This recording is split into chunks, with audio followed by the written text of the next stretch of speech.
You know, he's really remarkable.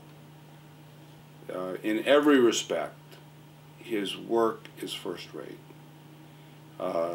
If he tells you something, if he writes something in a brief, and if he represents something either to me as a judge or to a jury or to another lawyer, its accuracy and his honesty are unquestioned. In terms of the quality of his legal skills, how he presents his arguments, his written work is thorough. It is well and clearly expressed, and there really is nobody of his competence and skill that I know of, at least who's appeared in front of me, when it comes to courtroom presentation of a case. There are times when it seems to me almost to an excess. He has the jury in the palm of his hand. Candidly, I'm not sure. I don't think he's ever lost a case in front of me, and he's tried several. And I've known him for literally decades. And that's why, very sincerely, I'm delighted to be able to express these views to someone whom I regard not just as a very skillful and capable lawyer, unmatched, at least in this community, but also a friend of years and years. So I'm delighted and pleased and honored beyond my ability to express, to be able to say happy birthday and best wishes for a long and successful career and health, wealth, and time to enjoy them both. Joe, you're the greatest. Oh, excuse me, Your Honor. It's Bob. Bob? Bob Anspach? Anspach? Yes, yes. Is he a lawyer? Yes, Your Honor. Hold on a second. Let me check the bar directory. If he's a lawyer, he'll be in there. So let me just.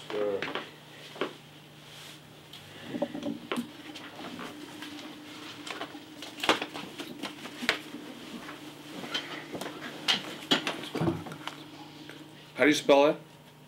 A-N-S. I'm sorry. A little slower, please. A-N-S-P-A-C-H.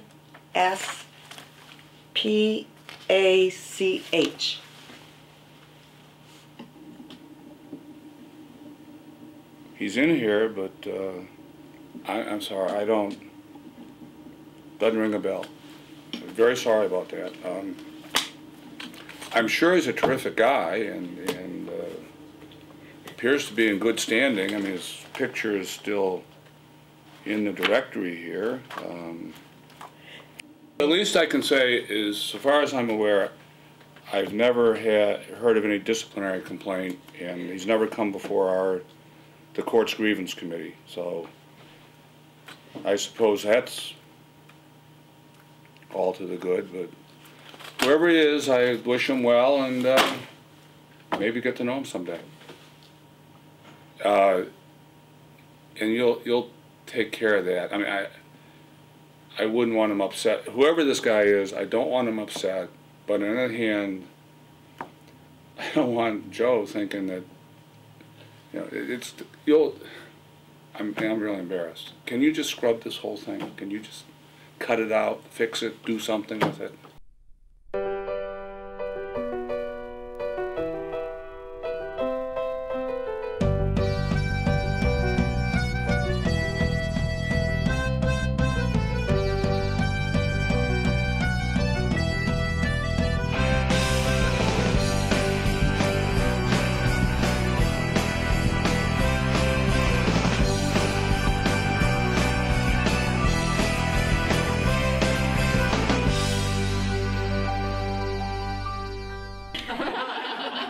Be passed out on the couch.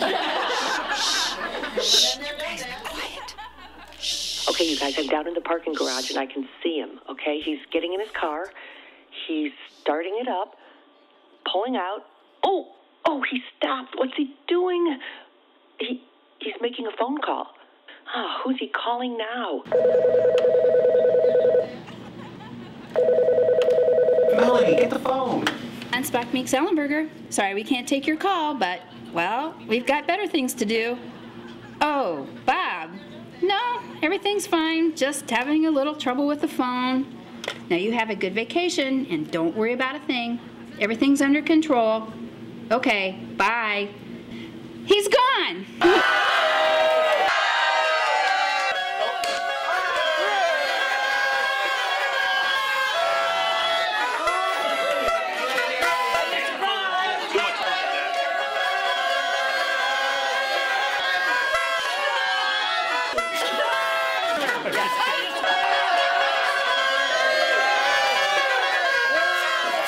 Well, my understanding is that Bob Anspach is about to celebrate his 60th birthday.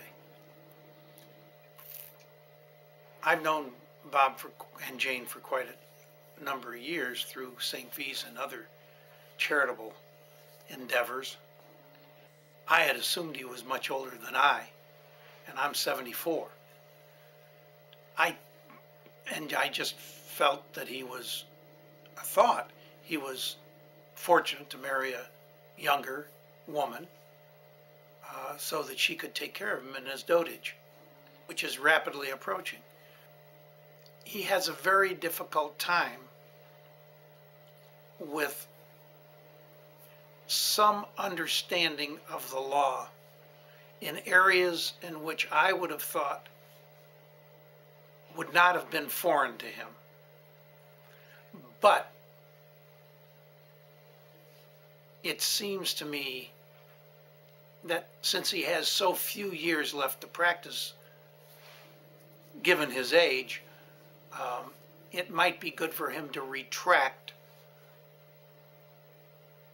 from areas in which he ought to work on those areas which would be much easier for him, like cognovit note judgments, things of that nature, or uncontested foreclosures. I think sometimes that some of the things he endeavors to undertake are much, much above him. And I find that regretful after such an outstanding career. You know, Judge Katz is right. I mean, the senility's setting in, and there are issues we need to deal with, and we just need to make it public finally. Yeah, I mean, you know, like, look, I'm going to be old sometime, you know, probably. Yeah, we need a plan, a contingency plan for when Bob's not here, sitting at that desk being the figurehead. I mean, we think that it's sort of like the ancient pharaohs, you know, when they had to pick one, always picked the advisors, picked a boy king that they could control. So. Yeah, we just need to get somebody else that we can control like we've run Bob all these years. But we got to get a plan that comes up where we can take care of these guys in the middle. I think as long as we can do it in a way that he thinks that it was his idea, you know, that... All Jane has to do is say, that's a great idea, and that'll be it. Jane has absolute control over Bob at home, and we have control over him at the office. It's no problem. It's simply a matter of, you know, implementing a comprehensive plan. Yeah, and we've got the plan in place. We've had it working for years. We just need to get it down on paper and get all the other partners to sign on.